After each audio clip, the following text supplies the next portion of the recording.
दोस्तों, यूं तो बहुत सारी बातें हैं जिन्हें किया जा सकता है और बात को सामने रखा जा सकता है। दो एक दिन पहले एसएसबी और एपटेक के रिगार्डिंग जो केसेस ऑनरेबल डीबी के सामने होने को थे, केसेस हुए भी, हियरिंग हुई भी, लेकिन जो उम्मीद लगाई जा रही थी, जो बात जम्मू एंड कश्मीर के aspirants, job aspirants, aggrieved aspirants जिनकी जिंदगी के साथ खिलवाड़ हुआ है, वो इस उम्मीद में थे, वो उम्मीद के ख्वाहां थे कि ऐसा होगा कि उनकी जिंदगी में एक रोशनी आएगी, एक बदलाव की किरण को उन लोगों ने महसूस किया था। उम्मीद की जा रही थी कि इंसाफ मिलेगा और इंसाफ ऐसा होगा कि जो तारीख में लिखा जाएगा उसे हमेशा हमेशा के लिए जम्मू एंड कश्मीर के इतिहास में दर्ज किया जाएगा। लेकिन बड़े अफसोस के साथ कहना पड़ रहा है कि वो इंसाफ कहीं ना कहीं एक लंबे अंतराल की तरफ जा रहा है और देखने को नहीं मिल रहा। डीबी ने सुनवाई करी, केस को सुना गया और अंततः जजमेंट को रिजर्व कर दिया गया। अब थोड़ा खुलासा कर लूं मैं, क्या होना चाहिए था और क्या नहीं होना चाहिए था। दोनों पक्ष के वकीलों ने बातचीत करी, उन्होंने अपनी बात को ऑनरेबल डीबी के सामने रखा, डिस्कशन हुआ, हॉट आर्ग्यूमेंट्स भी हुए। और कभी भी ओवर कॉन्फिडेंस होके कहीं पे भी नहीं जाना चाहिए, क्योंकि आपकी ऑपोजिशन आपको किसी एक छोटी सी गलती पे भी आपको दबोच सकता है। बात हो रही है, जब हियरिंग चल रही थी तो उस हियरिंग के प्रोसेस में हमारी जानिब से वकील साहब ने आर्टिकल 370 को कोट किया। बस फिर क्या होना था, फिर हालात बदल गए, जज्बात बदल गए, स्थिति बदल गई और एडमिट भी किया गया डीबी द्वारा इस बात को। जो ऑपोजिशन के वकील थे, डीसी रैना साहब की बात करो या अभिनव शर्मा, जिन्हें आप तो जानते हैं, जो तो एक चैमलियन की तरह रंग बदलते रहते हैं। उनका किरदार ऐसा है कि जहां से बड़ी रकम आए तो शायद वहीं की ओर वो रुख करते हैं। इस बार शायद बड़ी रकम जेके एसएसबी एपटेक की तरफ से उनको मिल रही है, तो उन्हीं की तरफ जाया जा रहा है। तो बड़ा दुर्भाग्य है कि भला इंसान को हमेशा अपने किरदार को देखना चाहिए, ना कि पैसा पैसा आता रहता है। इंसान मिट जाएगा, पैसा मिट जाएगा, लेकिन इंसान का अच्छा किरदार कभी नहीं मिटेगा, उसे युगों युगों तक याद किया जाता है। लेकिन हमारे अभिनव साहब कुछ दूसरे लेवल के इंसान हैं। चलें, छोड़ें इस बात को। फिर उस 370 का जो मुद्दा बना ना गाइस, वो एक टर्निंग पॉइंट सा लगा उस टाइम पे, जहां पे जिस केस में हम लोग बिल्कुल वी वर रॉकिंग, बट अचानक से कुछ ऐसी बातें, गुप्कार अलायंस, तो क्या जरूरत थी इन सब चीजों को मिलाओ इस केस में लाने की? आप तो ठीक जा रहे थे ना।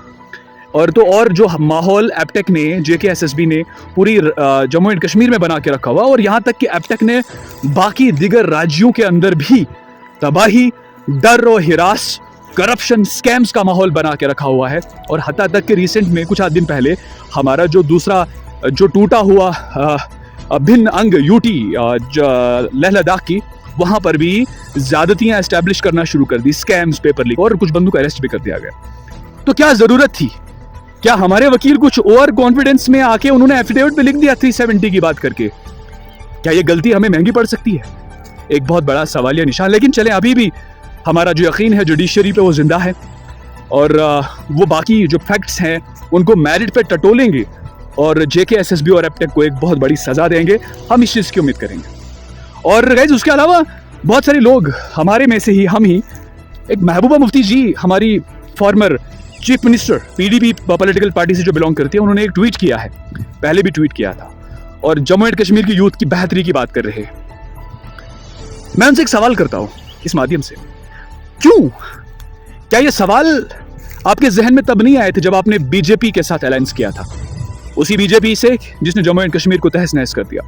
370 हो, 35A हो, प्रॉपर्टी टैक्स हो, एंटी एनक्रोचमेंट लॉ हो, और भी दिगर सारी चीजें, यहाँ पे उन्होंने अनएम्प्लॉयमेंट हो, और भी बाकी क्राइम की बात करो, तो बहुत सारे हालात खराब बिकॉज ऑफ बीजेपी। लेकिन कई जैसे बीजेपी इसमें इन्वॉल्व नहीं है। अगर उस वक्त पे इन्होंने हालात को काबू में रखते हुए सही डिसीजंस लिए होते, पीडीपी ने, महबूबा मुफ्ती जी ने, तो शायद आज हालात ऐसे नहीं होते। आज हालात ऐसे, ये तो मतलब कि अगर जम्मू एंड कश्मीर को डुबोया गया है तो उसमें बराबर की हकदार महबूबा मुफ्ती जी हैं। और उनका जो ट्वीट है ना, आगे आने वाले इलेक्शंस है तो एक माइलेज से क्रिएट करने, यूथ की सिंपैथी को अपने साथ लेने के लिए, सिंपैथी गेन करने के लिए, लानत ऐसे किरदार के लिए। हमें ऐसी झूठी बातें नहीं चाहिए। हमें जब आपकी जरूरत थी आप नहीं आए, अब तुम्हें लग रहा है कि आगे इलेक्शंस आ रहे हैं और आप बकवास किए जा रहे हैं, कोई भी पॉलिटिकल लीडर हो, दोस्तों ये लड़ाई आप सबकी लड़ाई है, ये लड़ाई मेरी लड़ाई है, आपकी है। अब हमने इतना लड़ा तो आगे भी हमने जो हमारी ऑर्गेनाइजेशंस बनी हुई है, जो हमारे यूटी लेवल के ग्रुप्स बने हुए हैं यूटी के अंदर, इसी को हमने एक मुस्तहकम अप्रोच के साथ कैरी करना है और अपनी इस लड़ाई को लड़ना और आगे लेके जाना है। जैसे हमने इस बार कोशिश की, पूरा प्रयास किया हमने इस चीज़ को कैरी करने का। और गाइज, और मैं आपको ये बताया चलूँ कि बहुत सारे लोग कह रहे थे कि हम लोग को इस मुद्दे को पॉलिटिसाइज नहीं करना है। आप तो पॉलिटिसाइज कर रहे हैं, आप तो महबूबा मुफ्ती के ट्वीट्स को अपने ट्विटर पे कैरी कर रहे हैं। शर्म खाओ यार, क्यों लोगों को गुमराह कर रहे हो आप लोग?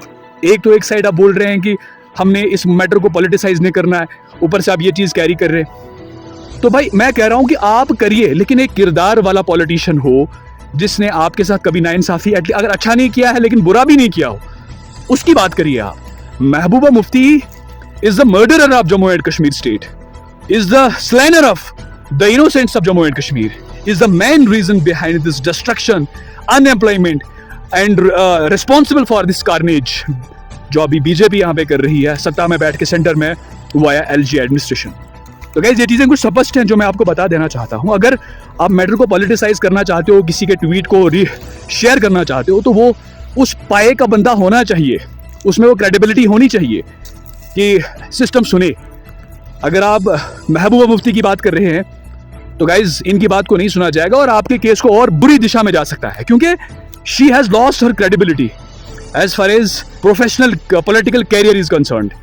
तो आप लोगों को इससे परहेज करना चाहिए और ऐसे जैसे लोगों को जिन्होंने जम्मू एंड कश्मीर को तबाह और बर्बाद कर दिया, ऐसे लोगों से बचने की कोशिश करनी है, ना कि इनको आपने अपने माध्यम पे लेके आना है।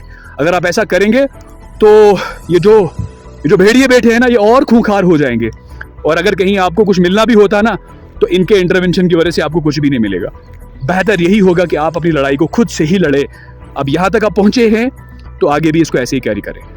ऐसे कुछ बातें थी जो मैंने आपके साथ शेयर करी। बाकी एक वर्स है कुरान की, आपसे शेयर करूँगा, कुल्लु नफ्सिन ज़ाइक़तुल मौत, हर एक शख्स को मौत का मज़ा चखना है और guys we have to die and remember this is a true fact, a sheer fact. इसको अपने गले से लगा लो। मैंने कुछ ऐसा फेस किया कुछ दिनों में and I saw one of my beloved, he left to the heavenly abode। अब उनके लिए दुआ है कि प्रार्थना है, आप भी करिएगा। फिलहाल दोस्तों आज के लिए इतना ही, और अगर आप लोग मेरी बात से संतुष्ट हैं, आपको लग रहा है कि हमने आपके साथ सही बात का प्रचार किया है, तो कमेंट ज़रूर रखिएगा अपना। फिलहाल आज के लिए इतना ही, मिलेंगे आगे नई बात के साथ। तब तक के लिए जय हिंद, जय भारत।